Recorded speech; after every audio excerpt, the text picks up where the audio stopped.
बहुत दिन पहले की बात है कि एक विधवा स्त्री अपने इकलौते बेटे के साथ रहती थी। एक दिन वह बेटा एक नाले की ओर गया और वहां से एक मछली पकड़ लाया। घर आकर उसने वह मछली पकाने के लिए माँ को दे दी। उस मछली को देखकर माँ बहुत खुश हुई और तुरंत ही उसने उसको एक बड़े से बर्तन में पानी भरकर उबालने के लिए आग पर रख दिया। जब पानी से उबाल आया तो वह मछली पानी में इधर उधर नाचने लगी और उसे ऐसा लगा जैसे उस पानी में एक नहीं कई मछलियां हो। उस स्त्री ने देखा तो बोली, इनमें से एक मेरी है और एक मेरे बेटे की, एक मेरी है और एक मेरे बेटे की। इस तरह हम लोग 5-5 मछलियां खाएंगे। इतना कहकर उसने बर्तन में से एक मछली निकाली और खा ली। खाने के बाद उसने बर्तन में झांका तो यह देखकर वह बहुत खुश हुई कि उसमें तो अब एक भी मछली नहीं थी। उसी समय उसका बेटा घर आ गया और माँ से बोला, माँ बहुत जोर से भूख लगी है, आओ खाना खा लें। माँ खाना तो ले आई पर बेटे को उसमें वह मछली कहीं दिखाई नहीं दी जो वह पकड़ कर लाया था। सो उसने माँ से पूछा, माँ उस मछली का क्या हुआ जो मैं लेकर आया था? माँ ने बताया वह तो उसे खा ली।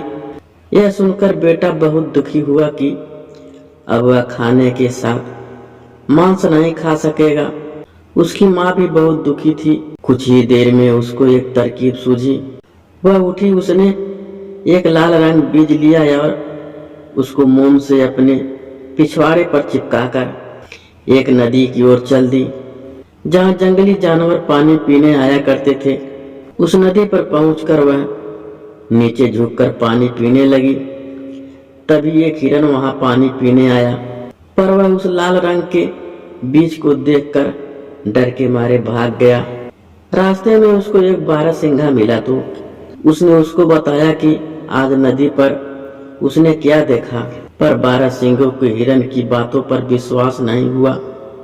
सो हिरन उसको वह दिखाने के लिए नदी की तरफ ले गया। अब लाल बीज तो वहीं का वहीं था। सो उसको देखकर वह बारहसिंघा भी डर गया और वे दोनों ही वहां से भाग लिए। जल्दी ही दूसरे जानवर, जंगली सुअर, भालू, चीते, बंदर, हाथी आदि भी वहां पानी पीने आए, पर वे सब भी उस लाल रंग बीज को देखकर डर गए और भाग गए। अब वे लाल बीज के डर की वजह से पानी नहीं पी सके तो उन सब ने मिलकर एक मीटिंग की कि उस लाल बीज का क्या करना चाहिए जो उस स्त्री ने अपने पिछवाड़े पर चिपका रखा था। तय यह हुआ कि बंदर वहां जाए और उस लाल बीज को उस स्त्री के पिछवाड़े से हटाए। सो बंदर धीरे धीरे उस स्त्री के पास गया और जैसे ही उसने उस लाल बीज को उसके पिछवाड़े से हटाने की कोशिश की कि उसका हाथ उसके पिछवाड़े से चिपक गया। वह डर के मारे चिल्ला पड़ा। उसकी चीख सुनकर सारे जानवर भी डर गए और इधर उधर भागने लगे। इतने में एक हाथी उसी तरफ आ रहा था। सबको भागता हुआ देखकर वह भी दौड़ पड़ा। कई जानवर इस भाग दौड़ी में मारे गए और कई जानवर उस हाथी के पैरों के नीचे आकर मर गए। उधर भागते समय हाथी का पैर एक बड़े पेड़ की जड़ में फंस गया जिससे उसकी टांगे टूट गई और वह भी मर गया। वह स्त्री गई और अपने पड़ोसियों को बुला लाई। सब लोगों ने मिलकर मरे हुए जानवर के मांस की खूब दावत उड़ाई।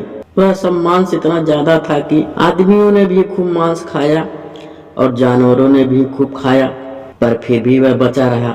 यह देखकर जानवरों ने यह विचार किया कि बाकी का बचा हुआ मांस सब जानवरों में बांट दिया जाए। हाथी की टांग उम्र में सबसे बड़े जानवर को मिलेगी। काफी सोच विचार के बाद यह पाया गया कि उन सब जानवरों में सबसे छोटा छंगबई चूहा उम्र में सबसे बड़ा था। सो हाथी की टांग उसको दे दी गई। चूहे को हाथी की टांग तो मिल गई, पर हाथी की टांग के मुकाबले में तो वह चूहा बहुत ही छोटा था। वह उसको लेकर कैसे जाता?